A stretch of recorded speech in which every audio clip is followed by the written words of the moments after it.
नमस्कार, मैं हूं दिग्विजय सेन और आपका स्वागत है हमारे चैनल प्रदेश 24/7 की खास पेशकश हेलो डॉक्टर में, जिसमें आज हमारे साथ मौजूद हैं त्वचा एवं सौंदर्य रोग विशेषज्ञ वरिष्ठ डॉक्टर प्रकाश रॉय जी। सर, आपका बहुत बहुत स्वागत है हमारे चैनल में। बहुत बहुत धन्यवाद दिग्विजय। और मेरा साधुवाद है कि आपने एक युवा होने के नाते पत्रकारिता को अपना कैरियर चुना।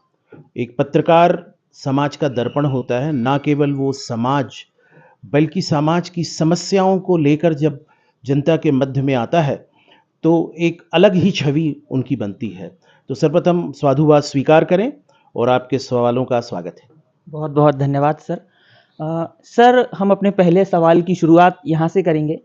सर्दियों के मौसम की शुरुआत हो चुकी है और इसी के साथ स्वास्थ्य संबंधित समस्याओं के साथ त्वचा संबंधित काफ़ी समस्याएं लोगों को होती हैं। तो वो क्या ऐसी समस्याएं हैं और उनसे कैसे लोगों को अपना बचाव करना चाहिए? बहुत बढ़िया सवाल है। देखिए, सर्दियां हमेशा बारिश के बाद आती हैं और बारिश के मौसम में वातावरण में बहुत मॉइस्चर होती है, आर्द्रता होती है, जिसमें कि हमारी चमड़ी सुरक्षित रहती है। लेकिन जैसे-जैसे सर्दियां बढ़ती हैं तो हवा से मॉइस्चर गायब होने लगती है या आर्द्रता गायब होने लगती है। तो सबसे पहले सर्दियों के मौसम में हमें प्रॉपर नहाना चाहिए। जो लोग गलतियां करते हैं, जैसे सर्दियां शुरू होती हैं लोग नहाने में कमी कर देते हैं। और प्रॉपरली जैसे गर्मियों में 2 बार व्यक्ति नहाता है वैसे नहाना चाहिए। दूसरा, नमी को जब हवा चुराती है तो उसके लिए हमें अपने बॉडी पे मॉइस्चराइज़र का यूज़ करना चाहिए। मॉइस्चराइज़ेशन में हम सबसे बढ़िया बोलते हैं आप वैसलीन जेली लगाइए, वैसलीन लगाइए, या कुछ ऐसी आजकल बहुत सारी दवाइयाँ हैं जिसमें ग्लिसरीन भी होता है, सिंपल ग्लिसरीन भी आप इस्तेमाल कर सकते हैं। उससे त्वचा जो रहती है वो काफ़ी मुलायम रहती है और हमारे को अच्छा ना केवल फ़ील होता है बल्कि हमारा जो त्वचा रहती है वो स्वस्थ रहती है। साथ ही सर, अभी दीपावली हाल ही में निकली है और दीपावली में जो पटाखों के द्वारा प्रदूषण हुआ, उससे वायु काफ़ी प्रदूषित हुई। वो और एक धूल की समस्या काफ़ी है, जिससे लोगों को सांस लेने में तो समस्याएं होती हैं, साथ ही त्वचा के काफ़ी रोग लोगों को होते हैं। तो उस विषय पर आप बताएं। देखिए, क्या होता है कि जब भी धुआं नमी से मिलता है तो एक नई चीज़ बनती है, उसका नाम है स्मॉग। ये फॉग यानी धुंध से अलग चीज़ है, लेकिन धुंध के अंदर जब धुआं मिल जाता है तो स्मॉग मिलता होगा। आपने देखा होगा दिल्ली और बड़े-बड़े शहरों में जो पॉल्यूशन का लेवल इतना हाई है, वहाँ पर गाड़ियों की संख्या बहुत ज़्यादा है, तो जो ऑटोमोबाइल का धुआं निकलता है और जो इस समय पटाखे यूज़ हुए इनमें विभिन्न रंग होते हैं। तो मुख्य अव्यय जो किसी भी पटाखे में होता है वो फास्फोरस होता है। जैसे दिया सलाई में भी रेड फास्फोरस होता है, लेकिन वाइट फास्फोरस का यूज़ पटाखों को रंगीन बनाने के लिए बहुत किया जाता है और विभिन्न प्रकार के केमिकल्स हैं जो कि उसके लिए यूज़ किए जाते हैं। ये नमी के साथ मिलकर एक स्मॉग की लेयर बनाते हैं। देखा होगा आपने, यदि सुबह की तरह आप देखेंगे शहरों के ऊपर एक धुंध सी छाई रहती है, उसे स्मॉग कहते हैं। और ये स्मॉग इसमें काफ़ी नीचे आ जाता है, जिससे जो व्यक्ति श्वास की तकलीफ से पीड़ित हैं उनको बहुत ज़्यादा तकलीफ़ें बढ़ जाती हैं, दमा की समस्या शुरू हो जाते हैं। छोटे शिशुज़ जो होते हैं उनमें एटोपिक डर्मेटाइटिस की समस्याएं बहुत बढ़ जाती हैं, आँखों में जलन की समस्या हो जाती है, नाक से छींक आने की समस्या, नाक बहना और शरीर पे तरह तरह के चकत्ते आने शुरू हो जाते हैं। तो इससे बचाव के लिए पहली बात तो हमें जो प्रमुख कारण है कि हमें अपने आसपास पौधे लगाने चाहिए। सर, अक्सर देखा जाता है कि लोग जब उन्हें कोई त्वचा संबंधित बीमारी होती है तो वो डॉक्टर को बिना बताए खुद ही अपने मेडिकल जाकर उपचार करने लगते हैं, जिनसे फिर बाद में उन्हें कई रिएक्शंस भी होते हैं। इस विषय पर आप क्या कहेंगे? ऐसा है कि चमड़ी में कहा जाता है कि 1 लाख से अधिक बीमारियों के लक्षण या चमड़ी की बीमारियां अपने आप को प्रदर्शित करती हैं। तो सही जांच पहचान, सही इलाज एक योग्य डॉक्टर के द्वारा ही संभव होता है। हमें देखते हैं कि जो यंग बच्चियां हैं जिनको मुहासे हुए वो बेटनोवेट सी लगा लेती हैं या कोई कॉर्टिकोस्टेरॉइड क्रीम लगा लेती हैं। उनको हो सकता है थोड़ी देर के लिए आराम मिले, लेकिन उसकी समस्या बहुत अधिक बढ़ जाती है।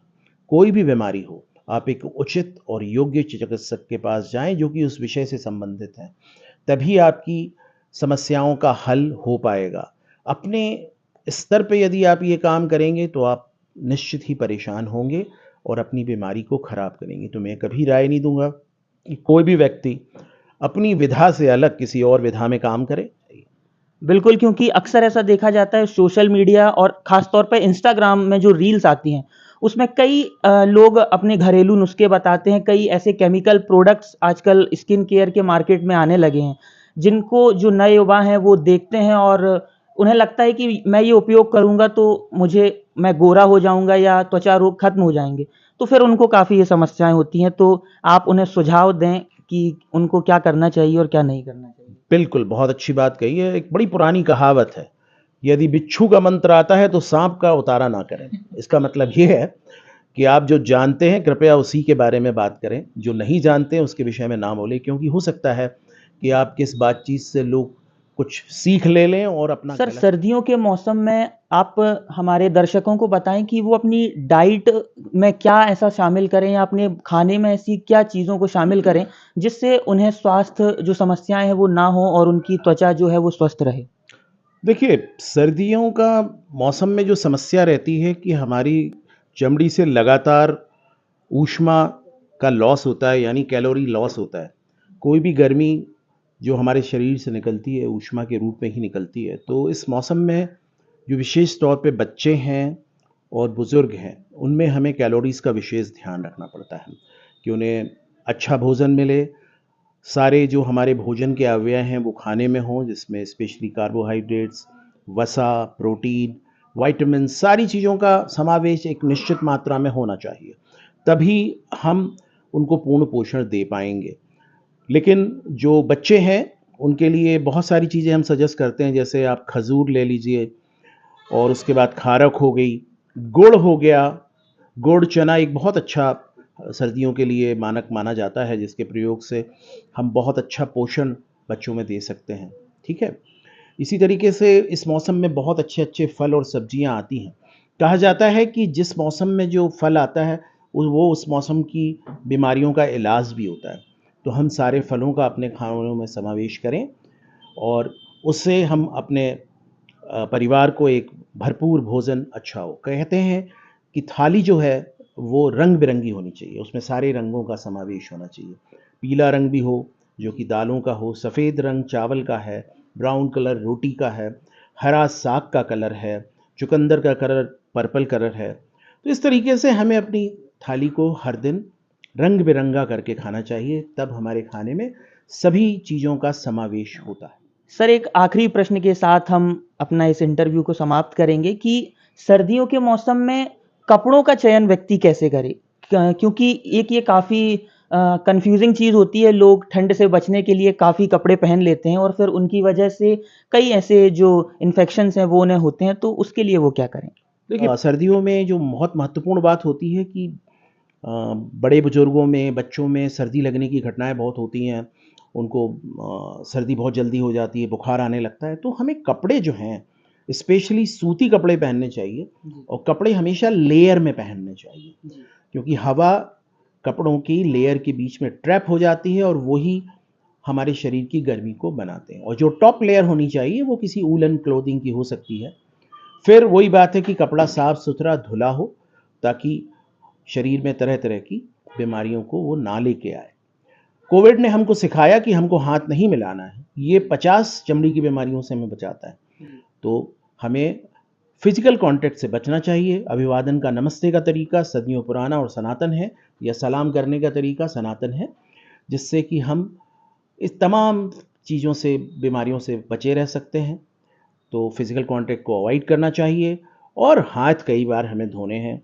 इस बात को भी नहीं भूलना है, क्योंकि क्या है, धूल में कीटाणुओं की तादाद बहुत होती है।